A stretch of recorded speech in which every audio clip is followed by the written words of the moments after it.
2017 ஆங்கில புத்தாண்டு பிறக்கிறது. இந்த புத்தாண்டில் திருக்கணித பஞ்சாங்கப்படி முதல் 3 மாதம் சனி பகவான் தனுசு ராசியிலே இருக்கிறார். பிறகு அடுத்த 3 மாதம் பின்னோக்கி நகர்கிறார். பின்னோக்கி நகர்ந்து ஜூன் மாச முடிவில், அதாவது ஜூலை மாசத்தில் விருச்சிகத்திற்கு வருகிறார். பிறகு அக்டோபர் மாசத்தில் திரும்பவும் தனுசுக்கு வருகிறார். எனவே சனி பகவானுடைய நேர்கதி வக்கரகதி மாறி மாறி இருக்கிறது. ஜூலை மாசத்தில் ராகு கேது பெயர்ச்சி இருக்கிறது. குரு பகவானுடைய பெயர்ச்சி செப்டம்பர் மாதத்தில் இருக்கிறது. எனவே இந்த அடிப்படையில் திருக்கணித பஞ்சாங்கத்தினுடைய அடிப்படையில் நாங்கள் பலன்களை சொல்லுகிறோம். இந்த முதல் 6 மாதம் சனி பகவான் தனுசு ராசியிலே இருக்கிறார். அந்த முதல் 6 மாதத்திலும் கூட முதல் 3 மாதம் நேராக செல்லுகிறார். அடுத்த 3 மாதம் பின்னோக்கி வருகிறார். எனவே இந்த முதல் 3 மாதத்தில் சனி பகவானாலே அதிக நன்மைகளை பெறுகிற ராசிகள் 3: கடகம், துலாம், கும்பம். பலவிதமான நன்மைகளை அவர்கள் பெறுவார்கள். அடுத்த 3 மாதம், அதாவது ஏப்ரல், மே, ஜூன், சனி பகவானாலே கடகம், துலாம், கும்பம் தான் அதிக நன்மைகளை பெறுவார்கள். ஆனால் ஜனவரி, பிப்ரவரி, மார்ச் அளவிற்கு நன்மைகள் இருக்காது.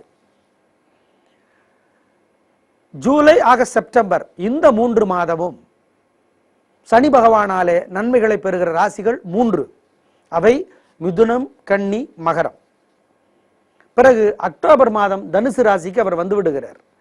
அந்த அக்டோபர், நவம்பர், டிசம்பர் இந்த 3 மாதம் அதிக நன்மைகளை பெறப்போகிற ராசிகள், சனி பகவானாலே அதிக நன்மைகளை பெறப்போகிற ராசிகள் கடகம், துலாம், கும்பம்.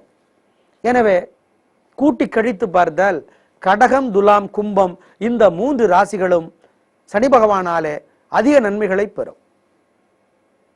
அதனாலே அவர்களுக்கு உத்தியோகத்தில், வியாபாரத்தில், வர்த்தகத்தில் நன்மைகள் அதிகமாக ஏற்படும். ஜூலை மாதத்திலே ராகு கேது பெயர்ச்சி வருகிறது. இப்பொழுது ராகு பகவானாலே நன்மை பெறுகிற ராசிகள் 3 ஜூன் மாதம் வரை: மீனம், துலாம், மிதுனம். மீனம், மிதுனம், துலாம் இந்த 3 ராசிகளும் ஜூன் மாதம் வரை ராகு பகவானாலே நன்மைகளை பெறுகிறது. ஜூலை மாதத்திலிருந்து கடைசி மாசம் வரை, டிசம்பர் வரை ராகு பகவானாலே நன்மை பெறுகிற ராசிகள் 3.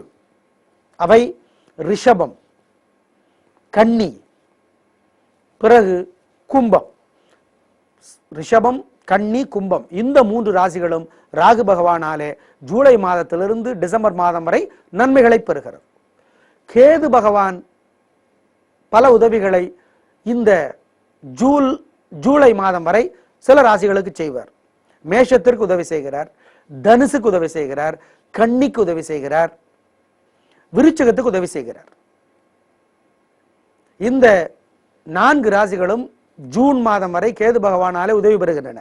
ஜூலை மாதத்திலிருந்து கேது பகவானாலே உதவி பெறுகிற ராசிகள் 4. அவை மீனம், சிம்மம் கூட பலவிதமான நன்மைகளை ஓரளவிற்கு பெறுகின்றன. ஆனால் பலவிதமான நன்மைகளை மீனம் பெறுகிறது கேது பகவானாலே. அதே மாதிரி விருச்சிக ராசிக்கு கேது பகவானாலே பல நன்மைகள் கிடைக்கின்றன. அதே மாதிரி சிம்மத்திற்கும் பலவிதமான நன்மைகள் கேது பகவானாலே கிடைக்கின்றன. கன்னிக்கு கூட பலவிதமான நன்மைகள் கேது பகவானாலே கிடைக்கின்றன. எனவே கேது பகவானாலே இந்த ராசிகள் பயனடையும்.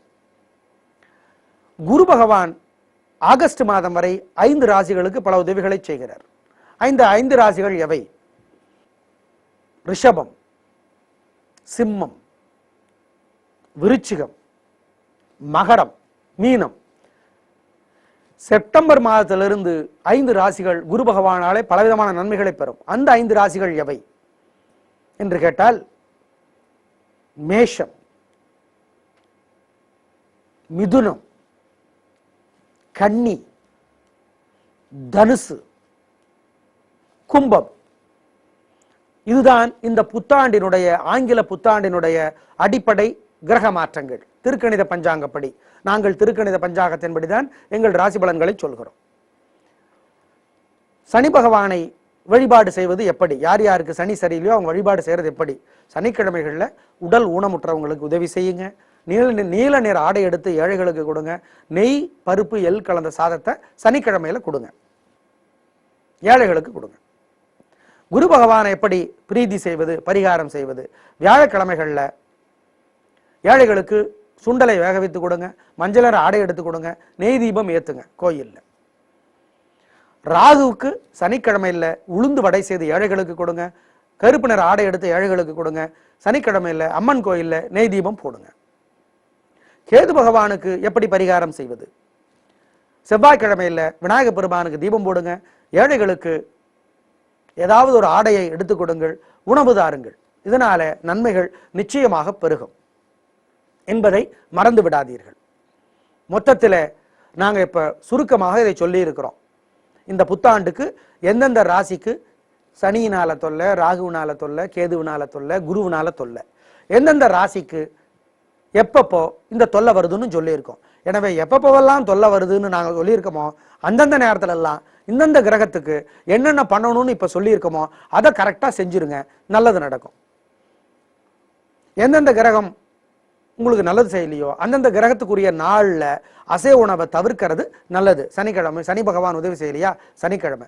கேது பகவானுக்குரிய தினம் செவ்வாய்க்கிழமை, ராகு பகவானுக்குரிய தினம் சனிக்கிழமைங்கிறத மறந்துட வேண்டாம். எல்லாவற்றிலுமே மிக முக்கியமான ஒரு விசேஷம், யார் நேர்மையாகவும் நாணயமாகவும் சரியாகவும் ஒழுங்காகவும் சத்தியத்திற்கு கட்டுப்பட்டும் இருக்கிறார்களோ அவர்களுக்கு எந்த கிரகமும் தொல்லை செய்ய முடியாது. யார் ஒருவர் இந்த காலத்துல இப்படி தாங்க இருந்தாதாங்க பொழைச்சிக்க முடியும், இந்த காலத்துல இப்படி இருந்தாதாங்க இருக்க முடியும், இந்த காலத்துல இப்படி இருந்தாதாங்க அப்படின்லாம் சமரசம் செய்கிறார்களோ அவர்களை கிரகங்கள் தொல்லை செய்தே தீரும். எனவே நேர்மை, நாணயம், சத்தியம், தர்மம், உண்மை இதை பின்பற்றுகிறவர்களுக்கு எந்த விதமான பரிகாரமும் வேண்டியதில்லை. கிரகங்கள் போட்டி போட்டுக்கொண்டு அவர்களுக்கு காத்து நிற்கும். அவர்கள் தொல்லைகள் அவர்களுக்கு வந்தாலும் அதன் மூலமாக ஜெயிப்பார்கள். மதிப்பிற்குரிய பாலகுமாரன் பாஷா படத்தில் எழுதியிருப்பாரு, நல்லவர்களுக்கு கடவுள் பல சோதனை செய்வார் ஆனால் கைவிட மாட்டார், ஆனா கெட்டவங்களுக்கு கடவுள் எல்லாத்தையும் கொடுப்பார் ஆனா கைவிட்டுருவார். அப்படிங்கிறது தான் இந்த கிரக பரிகாரங்களினுடைய அமைப்பு என்பதை ஞாபகத்தில் வைத்துக் கொள்ளுங்கள். 2017 என்ன உங்களுக்கு தரப்போகிறது என்பதை சொல்ல இருக்கிறோம். எங்களுடைய கணிப்புகள் திருக்கணித பஞ்சாங்கப்படி அமைக்கப்பட்டிருக்கிறது. துலாம் ராசிக்கார நேயர்களே, 7.5 சனியினுடைய பிடியிலே இருக்கிறீர்கள். முதல் 3 மாசம் 7.5 சனியினோட தொல்லை இருக்கவே இருக்காது. வியாபாரம், உத்தியோகம், வர்த்தகம் நல்லா இருக்கும். அடுத்த 3 மாதம் ஓரளவுக்கு நல்லா இருக்கும். அதுக்கடுத்த 3 மாதம் கொஞ்சம் பிரச்சனைகள் இருக்கும். அதாவது ஜூலை, ஆகஸ்ட், செப்டம்பர் பிரச்சனைகள் கொஞ்சம் அதிகமா இருக்கும். எனவே இந்த ஜூலை, ஆகஸ்ட், செப்டம்பர்ல இந்த 3 மாசமும் ஏப்ரல், மே, ஜூன் இந்த 3 மாசம், இந்த 6 மாசம் மொத்தம் ஏப்ரல் இருந்து செப்டம்பர் வரைக்கும் சனிக்கிழமைகள்ல சனி பகவான நெய்தீபம் ஏற்றி வழிபட்டு கருப்பு நிற ஆடை எடுத்து கொடுப்பது நல்லது. செப்டம்பர்ல இருந்து ஏன் அக்டோபர்ல இருந்து சனி பகவானுடைய உதவிகள் அதிகமாகும். வியாபாரம், உத்தியோகம், வர்த்தகம் எல்லாம் சிறக்கும். அக்டோபர்ல இருந்து சனி பகவான் முழுக்க முழுக்க உங்களுக்கு உதவி செய்வார். பொதுவாகவே துலா ராசிக்கு சனி பகவான் தொல்லை குறைவாக தான் தருவார், உதவியை அதிகமாக தருவார். அக்டோபர்ல இருந்து பிரமாதமா இருக்கும். இந்த ஜூலை மாதம் வரைக்கும் ராகு பகவான் லாபத்தை அதிகப்படுத்துறார், தொழிலை அபிவிருத்தி பண்றார், உத்தியோகத்தை சிறக்க வைக்கிறார். அதனால ராகு உதவி செய்யறார். ஆனா கேது பகவானால அதிர்ஷ்டம் குறையுது ஜூலை வரைக்கும். எனவே கவனமா இருந்துக்கணும். செவ்வாய்க்கிழமைகள்ல ஜூலை மாசம் வரைக்கும் விநாயகர் பெருமானுக்கு தீபம் போடணும். ஆகஸ்ட்ல இருந்து உங்களுடைய ராசிக்கு 4ஆம் இடத்துல கேதுவும் 10ஆம் இடத்துல ராகுவும் வருவார்கள். அது அவ்வளவு நல்லது இல்லை. எனவே இந்த வருடம் முழுக்கவே விநாயகர் பெருமானுக்கு செவ்வாய்க்கிழமைகள் நெய் தீபம் போடுறது நல்லது. ஜூலை மாசத்துல இருந்து ஒவ்வொரு சனிக்கிழமையிலையும் அம்மன் கோயில்ல தீபம் போட்டுட்டா உத்தியோக பிரச்சனை ராகுவினாலே இருக்காது. இல்லைன்னா ராகு ஜூலை மாசத்துல இருந்து உங்களுக்கு உத்தியோகத்துல பிரச்சனை பண்ணுவார், வியாபாரத்துல வர்த்தகத்துல எல்லாம் பிரச்சனை பண்ணுவார். உங்கள் ராசிக்கே வேற குரு பகவான் செப்டம்பர் மாசத்திலிருந்து வர்றார். இந்த வருடம் முழுக்கவே குரு உதவியா இல்லை. அதனால ஒவ்வொரு வியாழக்கிழமையிலையும் ஏழைகளுக்கு சுண்டலை வேக வைத்து கொடுங்கள், மஞ்சளர் ஆடை எடுத்து ஏழைகளுக்கு கொடுங்கள். அதனால உங்களுக்கு வருமானம் சிறக்கும், நல்லது நடக்கும், கெட்டது தடுக்கப்படும். இந்த வருடம் முழுக்க குரு உதவியா இல்லைங்கிறதுனால இதை மறந்துடாதீங்க. வீண் செலவுகளும் உடல்நல பாதிப்பும் இந்த வருடம் முழுக்கவே இருக்கிறதுக்கு வாய்ப்பு இருக்கு. நீங்க வேற ஆடம்பர பிரியர், அதனால ரொம்ப ரொம்ப கவனமாக தான் இருக்கணும். ரொம்ப ஜாகிரதையாக இருக்க வேண்டி இருக்கிறது உடல்நலத்திலையும் வீண் செலவுகள்லையும். அதை ஞாபகத்தில் வைத்துக் கொள்ளுங்கள். மொத்தத்தில் இந்த துலாம் ராசி உங்களுக்கு சனி பகவானுடைய உதவிகள் முதல் 6 மாதமும் கடைசி 3 மாதமும் கிடைக்கிறது. ராகு பகவானுடைய உதவி முதல் 6 மாதத்திற்கு கிடைக்கிறது என்பதனால இந்த புத்தாண்டு உங்களுக்கு 100க்கு 70 மதிப்பெண்களை வழங்குகிறது. நன்றி, வணக்கம்.